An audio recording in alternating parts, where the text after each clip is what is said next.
সূরা আল ইমরানের বাংলা অনুবাদ আয়াত নম্বর 37 থেকে 55 নম্বর আয়াত আলোচনা করব। শুরু করি। বিসমিল্লাহির রহমানির রহিম। সূরা আল ইমরান আয়াত নম্বর 37। তারপর তার রব তাকে ভালোভাবেই গ্রহণ করেন এবং তাকে ভালোভাবেই মানুষ করে এবং তিনি তাকে জাকারিয়ার তত্ত্বাবধানে রেখেছিলেন।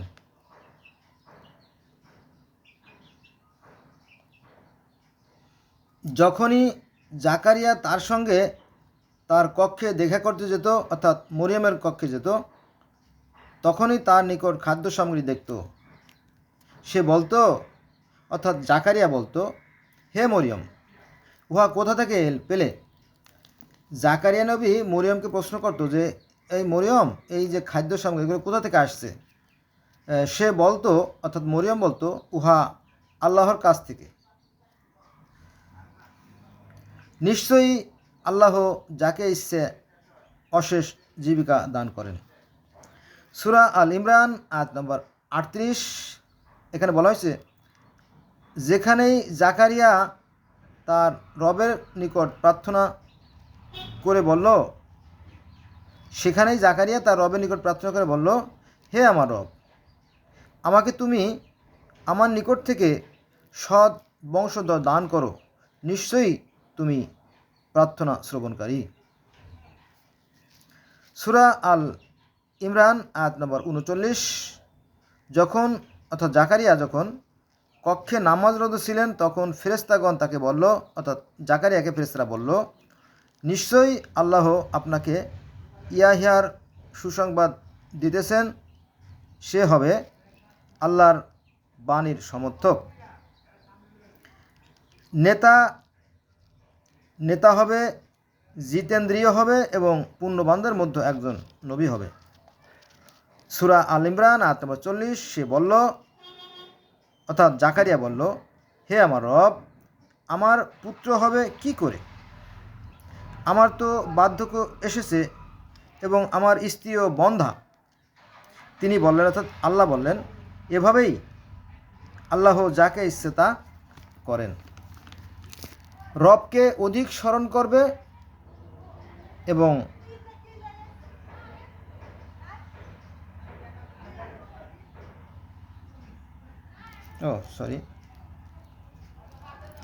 সে বলল, 41 নম্বর আয়াত আর কি। সে বলল, হে আমার রব, আমাকে একটি নিদর্শন দাও। তিনি বললেন, তোমার নিদর্শন এই যে 3 দিন তুমি ইঙ্গিতে ব্যতীত কথা বলবে না, রবকে অধিক স্মরণ করবে এবং সন্ধ্যায় ও সকালে তার পবিত্রতা ঘোষণা করবে। আল্লাহ জাকারিয়াকে বললেন। সূরা আল ইমরান আয়াত নম্বর 42। যখন ফেরেশতাগণ বলেছিল, হে মরিয়ম, আল্লাহ তোমাকে মনোনীত ও পবিত্র করেছেন এবং বিশ্বের নারীদের মধ্যে তোমাকে নির্বাচিত করেছেন। সূরা আল ইমরান আয়াত নম্বর 43। হে মরিয়ম, তোমার রবের অনুগত হও ও সিজদা করো এবং রুকুকারীদের সাথে রুকু করো। সূরা আল ইমরান আয়াত নম্বর 44। এ অদৃশ্য লোকের সংবাদ যা ওহী দ্বারা তোমাকে অবহিত করছি।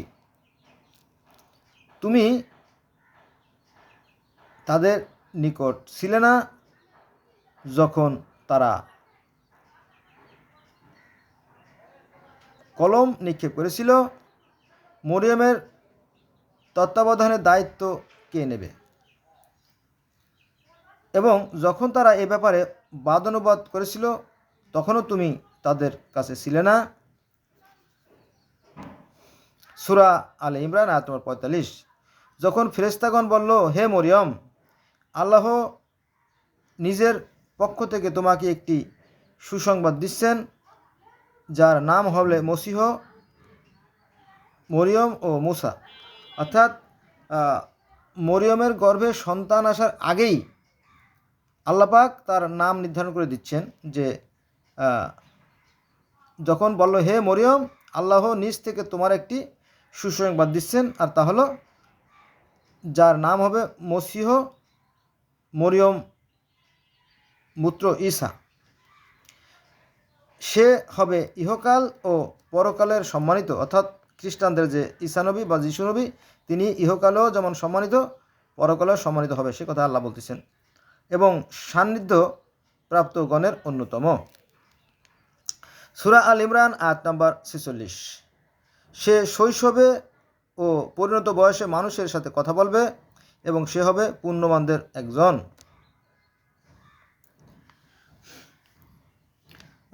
হযরত ঈসা মসীহ তিনি বহু মাইল পথ পাড়ি দিয়ে চলেছেন আর মানুষকে হেদায়েতের দাওয়াত দিয়ে গেছেন, সেই কথা এখানে চলে আসছে। সে শৈশবে ও পরিণত বয়সে মানুষের সাথে কথা বলবে এবং সে হবে পুণ্যবানদের একজন। সূরা আল ইমরান আয়াত নম্বর 47। সে বলল, অর্থাৎ মরিয়ম বলল, হে আমার রব, আমাকে তো কোনো পুরুষ স্পর্শ করেনি, আমার সন্তান হবে কিভাবে? তিনি বললেন, অর্থাৎ মরিয়ম কিভাবে? তিনি বললেন, এভাবেই আল্লাহ যাকে ইচ্ছা সৃষ্টি করেন। তিনি যখন কিছু স্থির করেন তখন বলেন হও, আর তখনই তা হয়ে যায়। অর্থাৎ আল্লাহ যখন যা ইচ্ছে করেন তিনি বলেন হও আর হয়ে যায়, সে কথা বলা হয়েছে এখানে। সূরা আল ইমরান আয়াত নম্বর 48। আর তিনি অর্থাৎ আল্লাহ যাকে শিক্ষা দেবেন, অর্থাৎ তাকে শিক্ষা দেবেন কিভাবে? প্রজ্ঞা, তাওরাত ও ইনজিল। সূরা আল ইমরান আয়াত নম্বর 49। এবং বনি ইসরায়েলদের জন্য তাকে রাসূল করবেন। বনি ইসরায়েল মানে ইহুদিদের জন্য তাকে রাসূল করবেন। কাকে? হযরত ঈসা মসীহকে। তাই তো করছেন। মানে এগুলো কিন্তু আপনার ওই ফিলিস্তিন, ইসরায়েল, তারপরে আপনার সিরিয়া, মিশর, এই সমস্ত অঞ্চলে যে ঘটে যাওয়া যে সমস্ত কাহিনী, সেগুলোই কোরআন মধ্যে আপনি পাবেন আর কি, এর বাইরের আপনি পাবেন না। আমার মনে হয় যে বরফের কথা কোরআনে এক জায়গাও নাই। আমি শুনছি যে বরফের কথা, যেহেতু আরব যেহেতু মরুভূমি অঞ্চল, তাই বরফের কথা সেখানে নাই। হ্যাঁ, এটা কি তো ওই অঞ্চলের মানে ওই অঞ্চলে যে সমস্ত ঘটনাবলী এর আগে ঘটে গেছে, সেই কাহিনীগুলো কোরআনের সন্নিবেশিত আর কি। এবং বনি ইসরায়েলদের জন্য তাকে রাসূল করবেন, অর্থাৎ ঈসা নবীকে বনি ইসরায়েলদের রাসূল করবেন। পরবর্তীতে বনি ইসরায়েলের মধ্যে বিভেদ দ্বন্দ্ব সৃষ্টি হয়ে যায়, পরে দুটো দল হয়ে যায়, পরে খ্রিস্টানের ধর্ম আর কি, সেই কথা। তো সূরা আল ইমরান আয়াত নম্বর 49, সেখানে বলা হয়েছে, এবং বনি ইসরায়েলদের জন্য তাকে রাসূল করবেন। সে বলল, আমি তোমাদের রবের কাছ থেকে নিদর্শন এনেছি, আমি তোমাদের জন্য মাটি দ্বারা একটি পাখি সদৃশ্য আকৃতি গঠন করব, তারপর আমি তাতে ফু দিয়ে এর ফলে আল্লাহর ইচ্ছায় উহা পাখি হয়ে যাবে। অর্থাৎ ঈসা নবী মাটি দিয়ে পাখি তৈরি করে তাতে প্রাণ সঞ্চার করতে পারত, তাকে এত ক্ষমতা দেওয়া হয়েছিল। এটা হচ্ছে মুজিজা, কেরামতি আর কি। আমি জন্ম অন্ধ ও কুষ্ঠ রোগীকে আরোগ্য করব এবং আল্লাহর হুকুমে মৃত্যুকে জীবিত করব। এটা হচ্ছে হযরত ঈসা মসীহ বা যিশুর কেরামতি। সে অনেক কিছু করতে পারতো, মৃত্যুকে জীবিত করতে পারতো, তারপরে কুষ্ঠ রোগীকে ভালো করতে পারতো, এবং মাটি দিয়ে পাখি তৈরি করে তাতে প্রাণ সঞ্চার করতে পারতো। প্রাণ সঞ্চার করা আমার মনে হয় পৃথিবীতে একমাত্র ব্যক্তি যিনি হচ্ছে যিশু বা ঈসা মসীহ, যিনি মাটি দিয়ে মানুষ তৈরি করতে পারছেন। আর আল্লাহ পাক ওই যে আদমের মধ্যে রুহু ফুঁকে দিয়ে মানুষকে জীবন্ত করছে, মনে আছে? একমাত্র আল্লাহই পারেন সেটা হচ্ছে যে মানুষের মধ্যে রুহু ফুঁকে তাকে জীবন্ত করা। এই কাজটা করেছিল আদমকে যখন তৈরি করা হয় তখন। আর এখানে ঈসা আলাইহিস সালাম মাটি দিয়ে মানুষ তৈরি করে তার মধ্যে ফু দিয়ে জীবন্ত করেছিলেন, এটা পাওয়া যায় আর কি। আমি তোমাদের জন্য মাটি দ্বারা একটি পাখি সদৃশ্য আকৃতি গঠন করব, তারপর আমি তাতে ফু দিয়ে ফলে আল্লাহর ইচ্ছায় উহা পাখি হয়ে যাবে। এটা আছে আপনার কত? সূরা আল ইমরানের 49 নম্বর আয়াতে আছে। যদি আপনারা চান গুগলে গিয়ে সার্চ দিয়ে এটা বের করে নিতে পারেন। গুগলে সার্চ দেবেন যে সূরা আল ইমরান আয়াত নম্বর 49, দেখবেন এটা চলে আসছে। আচ্ছা, আমি জ্বরবন্ধ কুষ্ঠরোগীকে আরোগ্য করব এবং আল্লাহর হুকুমে মৃত্যুকে জীবিত করব। মৃত্যুকেও জীবিত করে, চিনতে করেন, ভাবা যায়? যেটা ঈসা আলাইহিস সালামের এই ক্ষমতা ছিল, আল্লাহ পাক দিছে। কোরআন বলতেছে, এটা আমার কথা না। হ্যাঁ, আর তোমরা তোমাদের গৃহে যা খাও বা জমা করো রাখো তা বলে দেব। মানে তোমাদের ঘরে কি খাইছো না খাইছো গোপন কথাও বলে দেওয়ার মতো যোগ্যতা তার ছিল, যেটা একমাত্র গায়েবের খবর একমাত্র আল্লাহই বলতে জানেন, আর কেউ জানে না। তো অনেকগুলো বিষয় ছিল যেটা অবিশ্বাস্য, যেটা ঈসা আলাইহিস সালাম বা মসির মাধ্যমে সংঘটিত হতো, সেই কথা বলা হয়েছে আর কি। তোমাদের জন্য নির্দেশন রয়েছে যদি তোমরা বিশ্বাসী হও। সূরা আল ইমরান আয়াত 50। আমি এসেছি তাওরাতে যা আছে তার সমর্থক রূপে ও তোমাদের জন্য যা নিষিদ্ধ ছিল তার কতগুলোকে বৈধ করতে, এবং আমি রবের নিকট থেকে নির্দেশন এনেছি আল্লাহকে ভয় করো আর আমাকে মানো। এটা হচ্ছে ঈসা নবীর কথা বা যিশুর কথা, সেটা করতেছে। সূরা আল ইমরান আয়াত নম্বর 51, এখানে বলা হয়েছে আল্লাহ আমার রব, তোমাদেরও রব, সুতরাং তার উপাসনা করবে, এটাই সরল পথ। সূরা আল ইমরান আয়াত নম্বর 52, যখন ঈসা তাদের অবাধ্যতা উপলব্ধি করল এবং বলল আল্লাহর পথে কারা আমার সাহায্যকারী, অর্থাৎ আমার সাথে আল্লাহ সাহায্যকারী কারা, যারা শিষ্য, অথবা খ্রিস্টান ইহুদিদের বলা হয় হাওয়ারি, আমরা মুসলমানরা যারা বলি শিষ্য, নবীর শিষ্য বা সাহাবি। দেখেন, যে শিষ্য সেই সাহাবি, যে সাহাবি সেই হাওয়ারি, একই জিনিস। তবে আমরা এটা শুনতে অভ্যস্ত। আর শিষ্য মনে করি যে গুরুর শিষ্য, আর নবীর সাহাবি, আর হাওয়ারি সে ইহুদিদের যে অনুসারী আর কি, শিষ্য, তাকে বলা হয় হাওয়ারি।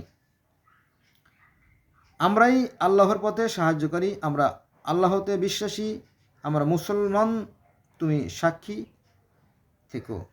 সূরা আল ইমরান আয়াত 53, হে রব, তুমি যা নাজিল করেছো তাতে বিশ্বাস করছি ও রাসূলের অনুসরণ করছি, আমাদের সত্য সমর্থকদের দলভুক্ত করো।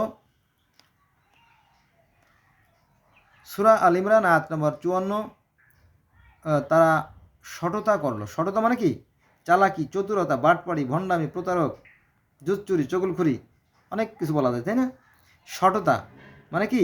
প্রতারণা আর কি। তো তারা সততা করলো, আল্লাহ ও কৌশল অবলম্বন করলো। আল্লাহ উত্তম কৌশলী।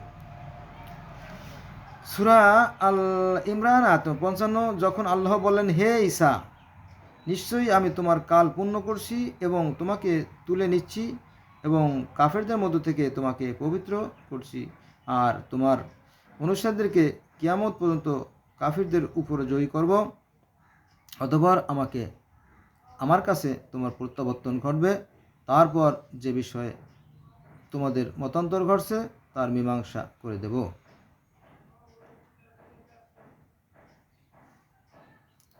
এই যে আপনার একটা কথা না বললেই নয়, সেটা হচ্ছে যে অনুসারীদের আমি তোমাকে তুলে নেব। এই তুলে নেওয়া বলতে কি বোঝানো হচ্ছে, এটা নিয়ে অনেক জটিলতা আছে। এবং তোমাকে তুলে নিচ্ছি,